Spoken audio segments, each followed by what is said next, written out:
जब भगवान का घर में वास होता है तो मिलते हैं। यह 11 संकेत दोस्तों, अगर हर सुबह आपको यह संकेत मिलते हैं तो समझ जाइए कि आपके घर में ईश्वर का वास हो चुका है। लेकिन वह संकेत क्या है, आज हम इन्हीं के बारे में बात करेंगे। हम सभी जानते हैं कि भगवान की कृपा पाने के लिए पूजा पाठ, व्रत और भोग चढ़ाना जाता है। लोग भगवान के आगे दीपक जलाते हैं ताकि उनकी आशीर्वाद से जीवन में सुख शांति बनी रहे और किसी भी प्रकार की मुश्किलें दूर रहे। भगवान की पूजा से प्रसन्न होते हैं। लेकिन क्या आप जानते हैं कि वह हमें संकेत भी देते हैं कि उनकी कृपा हमारे ऊपर है।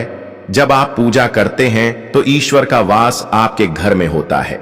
यह कभी प्रत्यक्ष रूप में होता है, कभी अप्रत्यक्ष रूप में। भगवान के घर में वास करने से आपको इसका एहसास होने लगता है और कभी कभी तो आप इसे देख नहीं पाते हैं। लेकिन क्या होता है जब भगवान आपके घर में वास करते हैं और फिर कुछ गलतियों के कारण वह लौट जाते हैं? ऐसा तब होता है जब लोग पूजा पाठ करते हैं, फिर कुछ दिनों बाद उसे छोड़ देते हैं। इससे भगवान का आशीर्वाद हटा भी सकता है। इसीलिए ईश्वर की पूजा को निरंतर बनाए रखें।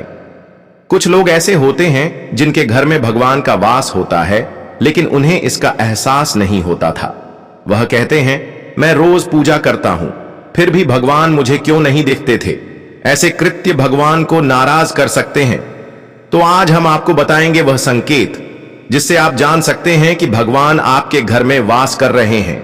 चलिए जानते हैं उन संकेतों के बारे में। सबसे पहले, जब आप सोते हैं और ब्रह्म मुहूर्त में जाग जाते हैं तो यह एक संकेत हो सकता है। अगर आपकी नींद हर रोज इस समय खुलती है तो यह भगवान के संकेत के रूप में माना जा सकता है रहा है। साथ ही अगर इस समय आपको ऐसे सपने आते हैं जैसे कि आप किसी मंदिर में पूजा कर रहे हो या मंत्र जाप कर रहे हो तो यह भी एक संकेत है कि भगवान आपके घर में है। अगर आपको को ब्रह्म मुहूर्त में शंख की आवाज सुनाई देती है, मंत्रों की आवाज सुनाई देती है, घंटियों की आवाज या कोई नाम जैसे कि कोई आपसे राम राम कह रहा है, ऐसी आवाज अगर आपको सुनाई देती है तो यह दूसरा संकेत होता है जिससे यह पता चलता है कि भगवान आपके घर में आ गए हैं। जब भी आप सुबह सुबह नहा धोकर तैयार होते हैं तब आपको एक अलग सी सुगंध आती है। यह एक अजीब सी सुगंध होती है जो आपके घर में किसी को नहीं आती थी, केवल आपको महसूस होती है। यह न तो किसी इत्र की सुगंध होती है, ना ही किसी अगरबत्ती या अन्य किसी चीज की, कि बस आपको यह अजीब सी महक आती है जो आपके मंदिर के पास से आती है। जितना आप अपने घर के मंदिर के पास जाते हैं उतनी आपको महक ज्यादा आती है। दोस्तों, यह महक देवी देवताओं की होती है जिससे आपको पता चलता है कि ईश्वर आपके घर में वास कर चुके हैं।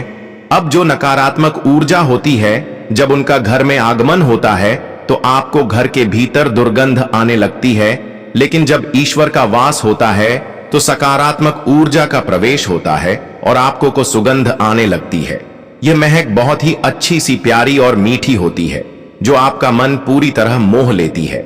जब भी आप पूजा करने जाते हैं और उसी समय में कोई जीव जैसे कुत्ता, बिल्ली, गाय है या फिर कोई अन्य व्यक्ति, भिक्षु आपके द्वार पर आ जाता है और यह आपके साथ 8 हफ्ते में 3-4 बार लगातार हो रहा है, तो इसका मतलब है कि ईश्वर आपके घर में दस्तक दे रहे हैं, उनका आगमन हो रहा है।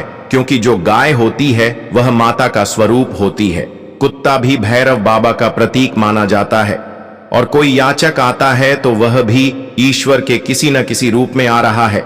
हमें कभी भी उन्हें भगाना नहीं चाहिए, बल्कि उन्हें संतुष्ट करना चाहिए, अर्थात उन्हें भोजन देना चाहिए, उन्हें सम्मान देना चाहिए। पैसे का या अन्य किसी चीज का दान करना अलग बात है, लेकिन सबसे बड़ा दान भोजन और पानी का माना जाता है। अगर आपको रात में नींद के दौरान बार बार सपने आते हैं और सपनों में मंदिर, भगवान की मूर्ति या फोटो दिखाई देती है तो इसका मतलब है कि आप पर भगवान की कृपा बनी हुई है। कई बार ऐसा होता है कि आप किसी चीज को लेने के लिए आगे बढ़ते हैं, लेकिन लेते वक्त आपके मन में उसे लेकर कर कुछ संशय आ जाता है। सब कुछ ठीक होने के बाद भी कुछ ऐसा होता है कि हमें उस फैसले को लेने से मन रोकता है। इसका मतलब यह माना जाता है कि आपके साथ किसी दैवीय शक्ति का आशीर्वाद है। जिन लोगों पर भगवान की कृपा होती है, वह चाहे अमीर हो या गरीब, उन्हें हर जगह सम्मान मिलता है। अगर किसी को कम मेहनत करने पर भी सफलता हासिल होती है तो यह भगवान की ही कृपा की निशानी है। भगवान उन्हें हर परेशानियों से बचा लेते हैं। जिन लोगों से भगवान खुश रहते हैं वह हर परिस्थिति में खुश रहते हैं। उनके जीवन में भले ही कितने दुख क्यों ना हो, वे हमेशा खुश रहते हैं और उन्हें कभी भी किसी भी परेशानियों से डर नहीं लगता था। वह हर मुसीबत को आसानी से पार कर लेते हैं। उल्लू दिखना है। हिंदू धर्म में उल्लू को काफी अहम दर्जा दिया गया है। उल्लू को माता लक्ष्मी का वाहन माना जाता है। लिहाजा यदि आपको कहीं उल्लू दिखाई दे तो यह एक बेहद ही शुभ संकेत माना जाता है। किसी जगह अचानक उल्लू दिख जाएगा तो समझ लीजिए कि जल्द ही मां लक्ष्मी आपके घर में पधारने आ रही है। खान पान में बदलाव आना। मां लक्ष्मी जिस घर में भी आती है वहां के लोगों के खान पान की आदतें बदलने लगती हैं। कहा जाता है कि ऐसे घरों में लोगों को भूख कम लगती है। खास बात यह है कि ऐसे लोगों को कम खाना भी पर्याप्त लगने लगता है। इसके अलावा ऐसे घरों के लोग नशा और मांसाहार से भी दूरी बनाने लगते हैं। धन की देवी मां लक्ष्मी को साफ सफाई बहुत पसंद है। जिन घरों में साफ सफाई होती है माता लक्ष्मी उसी घर में वास करती है। इसके अलावा मां लक्ष्मी को सफाई में इस्तेमाल की जाने वाली झाड़ू भी बहुत प्रिय होती है। कहा जाता है इंट्रो